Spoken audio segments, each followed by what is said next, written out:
Sobat GP Mania, bagaimana kabarnya hari ini? Tentunya semuanya baik dan sehat. Oke, hari ini saya akan memberikan informasi tentang MotoGP tentunya. Dan hari ini kita sebentar lagi nih minggu depan, ya sekarang sudah hari Kamis dan besok Jumat sudah ada pre-practice, terus hari Sabtu pre-practice dan kualifikasi, dan minggunya ada race, ada balapan di sana di Red Bull Ring di Austria.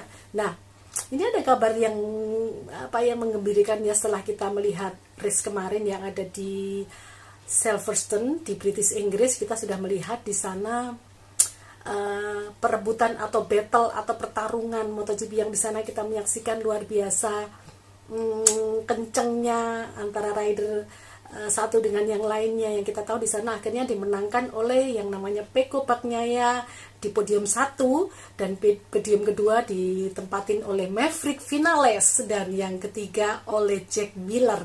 Luar biasa pertarungan kemarin, karena kita juga melihat di sana bahwa yang namanya Fabio Quartararo dia juga menjalani yang namanya long lap penalty, yang mana sebelum libur musim panas di Assen di Belanda, itu adalah yang terakhir kemarin di paruh waktu pertama seperti itu. Di sana yang namanya Fabio Quartararo itu melakukan suatu kesalahan, dia mengadakan ada insiden ya, ada crash dengan Alex Spargaro, sehingga menimbulkan yang namanya penalti, yaitu long lap penalty yang diberikan oleh FIM Stewart. Oke, kita kembali ke British Inggris lagi. Di sana kemarin kita melihat Fabio Quartararo menjalani long lap penalty itu tadi. Dia di sana sudah di awal race dia bagus sekali dia, tapi di saat dia sudah melalui yang namanya long lap penalty, kita lihat di sana dia mulai kesulitan. Apa sebenarnya melatar belakangi dia kok sampai seperti itu? Yang pertama, long lap penalty itu pasti itu akan mempengaruhi yang namanya dia punya waktunya pasti terbuang otomatis. Karena apa? Di saat dia nge-race itu, dia kalau melakukan long lap penalty itu tadi, dia pasti bukan melewati jalur yang seharusnya, dia harus memutar seperti itu. Jadi dia mau tidak mau pasti membuang waktunya, itu pasti yang pertama. Kedua, dia sepertinya salah memilih ban, ya, itu salah memilih ban. Memang dia mungkin pikirnya, aku harus lebih, pikirannya di Fabio ya, aku harus sudah kompetitif di depan. Nanti di saat aku menjalani long lap penalty ini, aku bisa lebih ke depan lagi, seperti itu, masih bisa bertarung di depan, di baris ke depan, seperti itu. Mungkin perkiraan Fabio seperti itu, tapi ternyata dia salah memilih ban. Kalau saya rasa sih kemarin itu saat dia memilih ban bukan hanya kesalahan Fabio Quartararo aja sih, karena apa? Timnya juga kayaknya juga andil di dalam kesalahan ini, karena mereka semuanya tidak menyarankan atau tidak mau mencoba pakai ban yang situasinya. Kita tahu ya kemarin waktu free practice dengan waktu kualifikasi dengan race-nya itu suhu panas udara di sana itu berbeda. Jadi harusnya mereka juga berpikir bahwa situasi yang tidak sama ini harusnya mereka juga mencoba ban yang sesuai dengan suhu yang ada waktu race itu. Tetapi mereka tidak mau memakai itu, tidak mau mencoba itu. Nah, kita tahu akhirnya apa yang terjadi. Bannya Quartararo sudah nggak mampu lagi untuk dia bisa lebih nge-push lagi seperti itu. Nah, itu yang kedua. Yang ketiga, yang ketiga, kita tahu motor Yamaha ini jauh berbeda dengan Ducati, jauh berbeda dengan Aprilia saat ini. Pabrikan dari Italia yaitu Aprilia dengan Ducati, kita tahu saat ini adalah motor yang paling kompetitif, motor yang paling kencang, motor yang paling gacor, seperti itu. Nah, jadi kalau kita melihat motornya Fabio ini nggak bisa ngimbangin seperti itu. Nah, kita tahu kan, nah kemarin itu Fabio mulai mengeluh, kan memang motorku seperti ini. Nah, sebetulnya kalau menurut saya, kalau mindset-nya daripada Fabio ini dirubah dulu, di saat dia mulai nyaman, oke lah, nggak usah mikirin masalah motornya dan segala macam, ikutin aja alurnya, jalanin aja seperti itu, dan akhirnya dia menang. Nah, di saat dia berpikir motorku seperti mungkin, karena itu mindset ya, akan apa yang dia pikirkan itu yang terjadi seperti itu. Jadi kalau dia memikirnya dia itu aku nggak bisa motorku seperti ini, nah itu yang akan terjadi seperti itu. Jadi saya rasa Fabio memang harus ini lagi ya, lebih rileks, lebih santai, menjalanin aja sampai dia bisa mengakhiri race-nya dengan baik. Mungkin kalau dia tidak mendapatkan podium, oke lah dia bisa membawa poin seperti itu. Jadi bisa mengamankan posisi dia yang saat ini dia masih tetap berada di pemuncak klasemen sementara seperti itu. Oke, kita kesampingkan dulu untuk Fabio yang kemarin, jika dia harus finish di peringkat finishnya itu di bawah, ya masih di 10 besar sih, tetapi ya itu ada di baris ke belakang, bukan di baris yang ke depan seperti itu. Oke. Nah, kita juga melihat kemarin Alex Espargaro, kenapa dia tidak seperti biasanya? Dia harusnya dia bisa lebih kompetitif, ternyata dia di saat free practice dan kualifikasi dia mengalami insiden sehingga ada cedera sedikit ya di kakinya, dan badannya mungkin namanya orang jatuh ya pasti sakit lah ya. Oke, jadi dia nggak bisa kompetitif seperti itu. Dan kita juga melihat kemarin itu yang luar biasa itu ada Maverick Vinales, ini luar biasa. Maverick Vinales ini sudah mulai gacor, dia sudah mulai menemukan posisinya, dia sudah bisa mulai menemukan apa yang dia kerjakan di dalam motor ini, dalam Aprilia ini. Nah, saya rasa dia sudah dua seri ya, dia bisa maksudnya bisa naik podium ya, sudah bagus ini. Terus untuk Jack Miller ya bagus sih, Jack Miller sekarang maksudnya dia meskipun dia sekarang sudah artinya dia pasti di akhir musim ini dia pasti akan hengkang dari Ducati dan dia akan ke KTM seperti itu, tapi tetap dia memberikan yang terbaik. Dan kita juga melihat seorang Jack Miller, seorang penolong yang luar biasa ini Jack Miller. Saya salut sekali dengan Jack Miller ini. Oke, kita kesampaikan dulu. Kita juga melihat kemarin di sana yang luar biasa itu adalah Alex Rins. Alex Rins begitu bagus banget. Alex Rins yang pada waktu starting grid-nya dia itu berada di baris yang keempat seperti itu. Jadi baris keempat di posisi 12 ya, di nomor 12. Tapi dia bisa maju ke depan, bisa sampai posisi yang kelima seperti itu.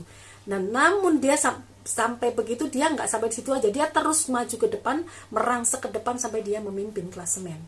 Di saat Zarco crash, dia memimpin klasemen. Seperti itu. Maksudnya bukan klasemen, memimpin balapan itu, maksudnya seperti itu. Dia memimpin di depan.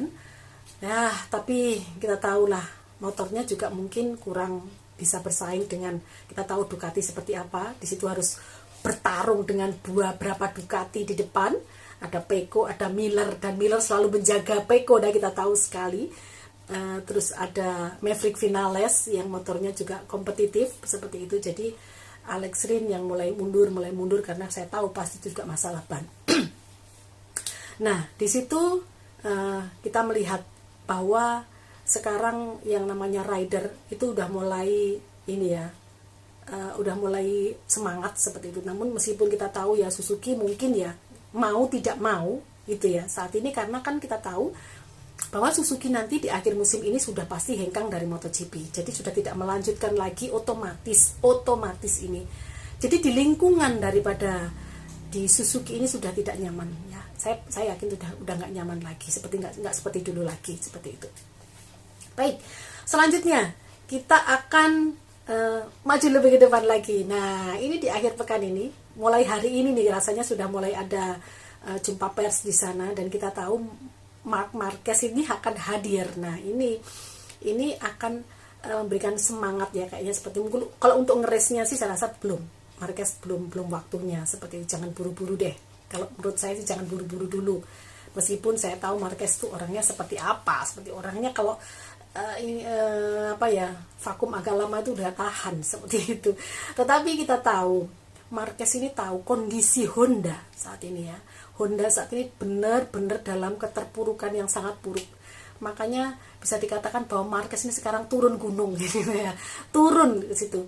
Nah, seperti yang Marquez katakan, saya ini ya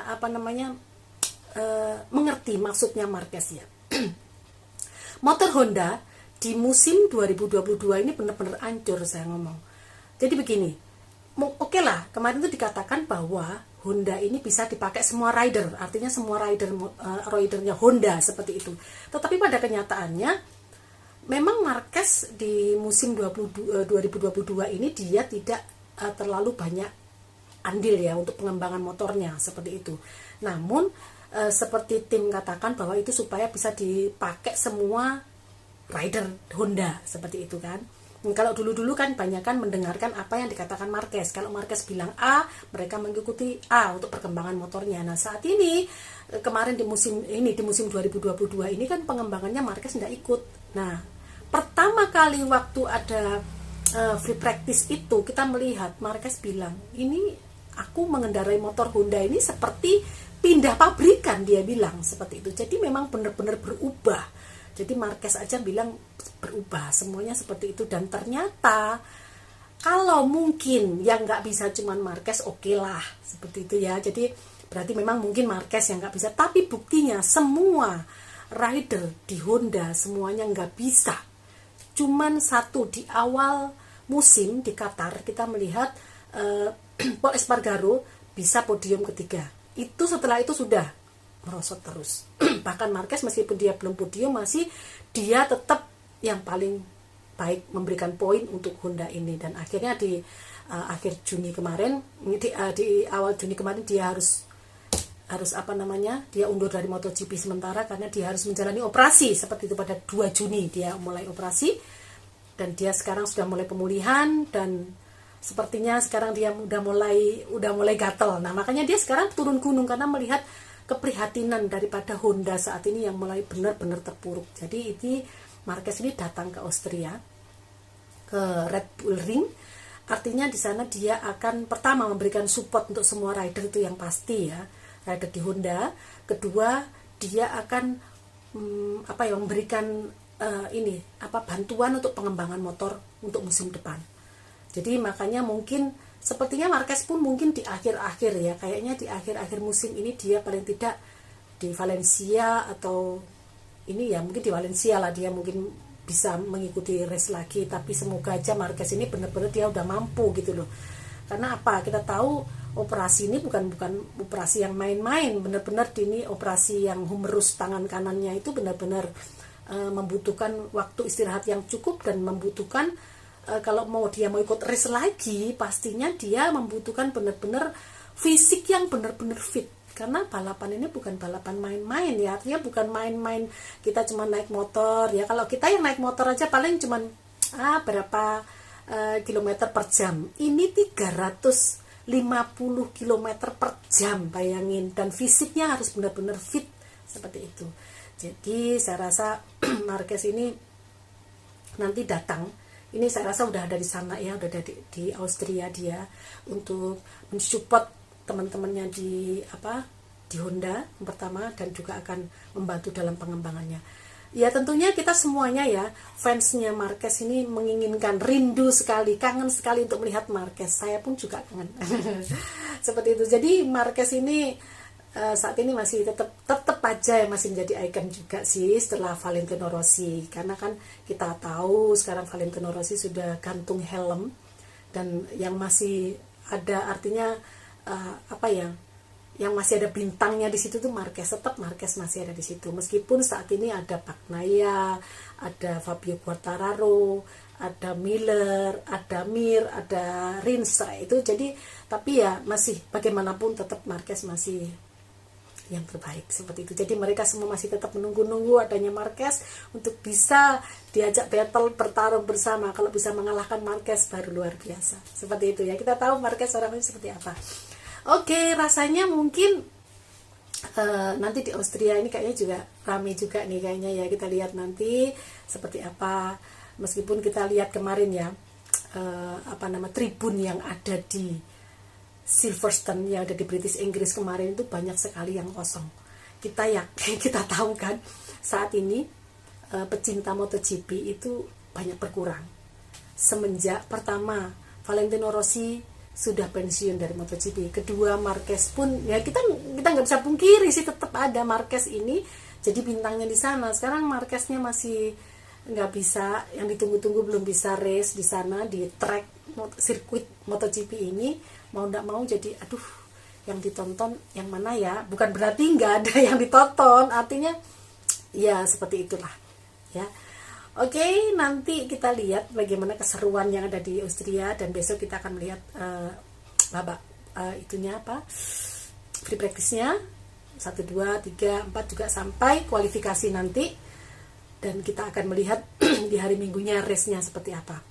Oke, saya rasa ini dulu ya, kita jumpa dengan ESGP dengan saya akan berusaha semangat untuk memberikan informasi tentang MotoGP ke depan, supaya dibantu juga channel saya ini bisa berkembang, supaya saya lebih semangat lagi dan channel ini bisa menjadi idola sobat-sobat GP semuanya. Terima kasih, sampai ketemu, bye.